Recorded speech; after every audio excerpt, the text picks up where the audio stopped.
हजारों साल नरगिस अपनी बेनूरी पे रोती है, बड़ी मुश्किल से होता है चमन में दीदावर पैदा।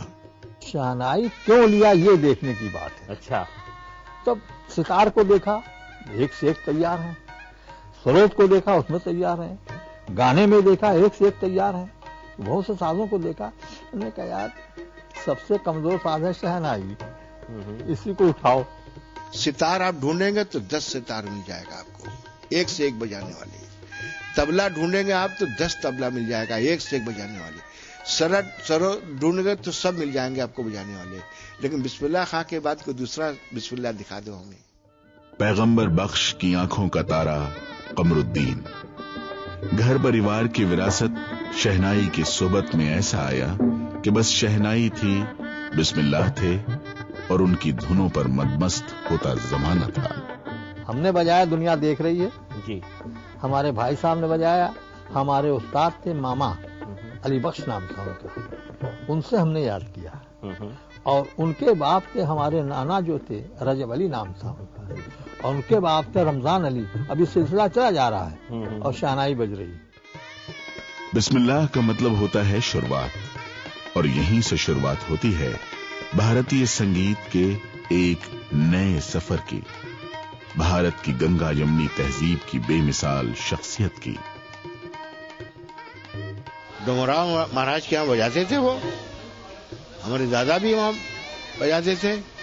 हमारे बाप जब जाते थे गांव तो महाराज की फरमाइश होती थी, अरे बिस्मिल्लाह आया है, अरे बुला लिया, बचिया कहाँ है, बचिया कहते थे उनको, बिस्मिल्लाह आया है, बचिया को बुला लाओ, जाओ।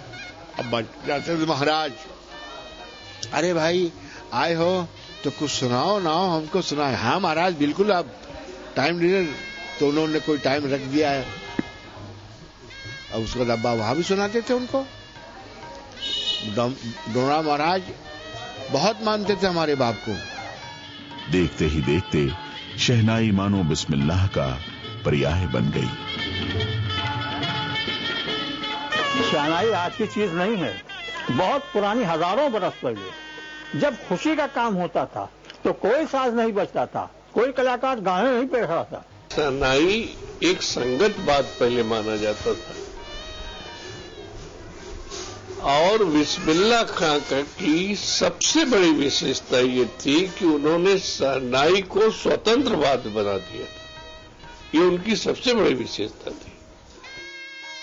बिस्मिल्लाह खां का बचपन बनारस में गुजरा और 6 वर्ष की छोटी सी उम्र में ही बनारस के गंगा तट पर मंदिरों की घंटियों के साथ अपनी साधना शुरू की। इनके मामूजान अली बख्श प्रसिद्ध काशी विश्वनाथ मंदिर में शहनाई वादक थे और इन्हीं की शागिर्दी में उस्ताद ने संगीत की विधिवत शिक्षा ली। हमारे मामू ने कहा कि देखो तुम गाना बजाना करने चाहती हो। हम कहा हाँ हूँ, और क्या, कि नहीं तुम्हें अच्छा नहीं लगता तो छोड़ दो, और दिया डांट, छोड़ दो। हम कहा हम छोड़ेंगे तो नहीं, शहनाई तो नहीं छोड़ेंगे। अपना कह के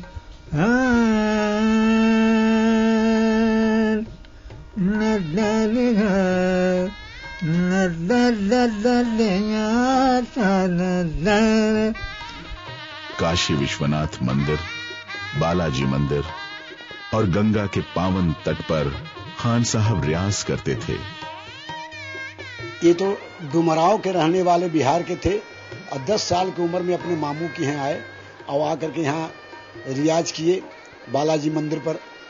और जब गंगा जी के किनारे जाएं, गंगा जी के बड़े भक्त, तो सुना मैं गंगा द्वारे बधैया बाजे, गंगा द्वारे बधैया बाजे रे, बधैया बाजे गंगा द्वारे, बधैया बाजे गंगा द्वारे।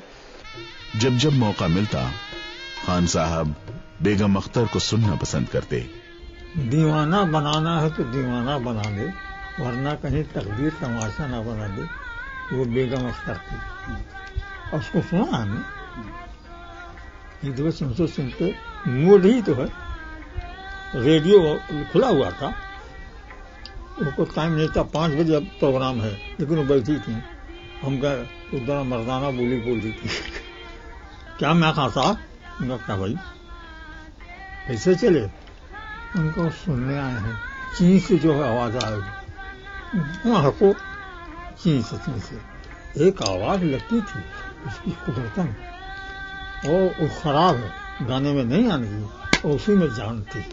हम उसको सुनते थे, हम कहा यार वो चीं सुनने आए। यही कहते कि चीं सुनने आए।